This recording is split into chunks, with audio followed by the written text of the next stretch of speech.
নমস্কার, আমি doctor Rajat Subhra Mukhopadhyay, director of child health care Arambagh.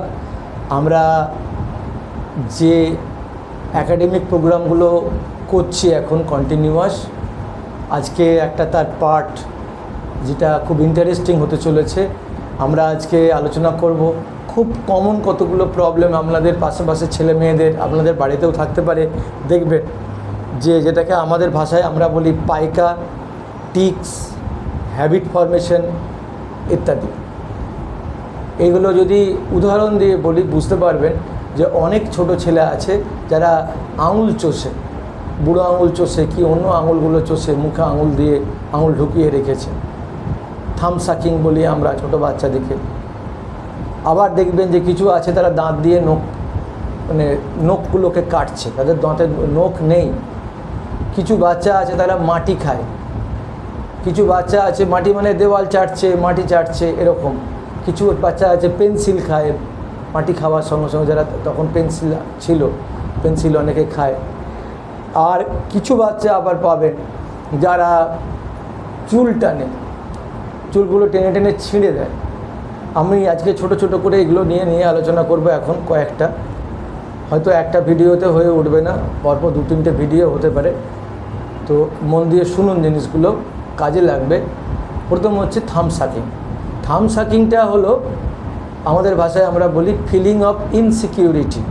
কোনো বাচ্চা সাধারণত 10 মাস, 9 মাস, 10 মাস, 1 বছর, 2 বছর অবধি যারা মায়ের কোলে এখনও আছে, এখনও দুধ খায়, এখনও ঠিক ভালো করে হাঁটতে পারছে না, এই বাচ্চাগুলো একটা স্টেজ ক্রস করে, তাকে আমরা স্ট্রেঞ্জার অ্যাংজাইটি বলি।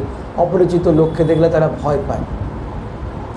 এই স্টেজটা আবার একটু বড় হলে সেটা কেটে যায়, কিন্তু এই সময় একটা সাইকোলজিক্যাল চেঞ্জ আসে বাচ্চাদের, যেটাকে আমরা ফিলিং অফ ইনসিকিউরিটি বলি। ওরা সব সময় আঙুলটা বুড়ো আঙুলটা মুখে ঢুকিয়ে রাখে। এবং আমরা সাকিং ব্লিস্টার বলে একটা শব্দ বলি। সাকিং ব্লিস্টার শুনলে মনে হবে যে কোথায় ঠোঁটে কোথাও ব্লিস্টার হয়ে গেছে, না। সাকিং ব্লিস্টারটা হয় আঙুল চুষে চুষে বুড়ো আঙুলের জায়গাটা কড়া পড়ে যায়। থাম সাকিং এত করে যে বুড়ো আঙুলগুলো বা কোনো একটা আঙুল কড়া পড়ে যায়।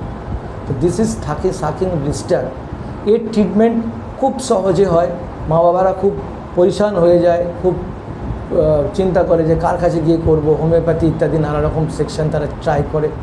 কিন্তু এই ব্যাপারটা খুব সহজে চিকিৎসা করা যায়। কেমন করে বাচ্চাদিকে আমরা রাখলে এই জিনিসটা তার, এই হ্যাবিটটা তার চলে যাবে, এই ইনসিকিউরিটিটা তার ফিলিং হবে না, এই জিনিসগুলো আমরা চাইল্ড হেলথ কেয়ারে রেগুলার করে থাকি। ফোন নাম্বার আমি এখানে দিয়ে রাখলাম ওপরে, আমরা দিয়ে রাখছি।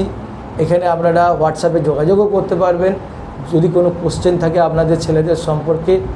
এবং এটার জন্য আমরা বিশেষ ধরনের একটা ওষুধ, যেটা বাচ্চাদের ক্ষতি করে না, যেটা বিদেশে যেগুলো চলে সেরকম অ্যাপ্রুভড ওই নেল পালিশের মতো জিনিস আছে, সেগুলোকে আমরা ব্যবহার করি।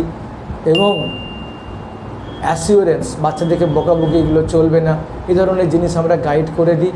তো সেইটাকে কেমন করে ব্যবহার করবেন, কোথা থেকে ওষুধটা পাবেন, এই সমস্ত জিনিসগুলো জানতে গেলে আমাদের সাথে একটু যোগাযোগ রাখবেন। Thank you.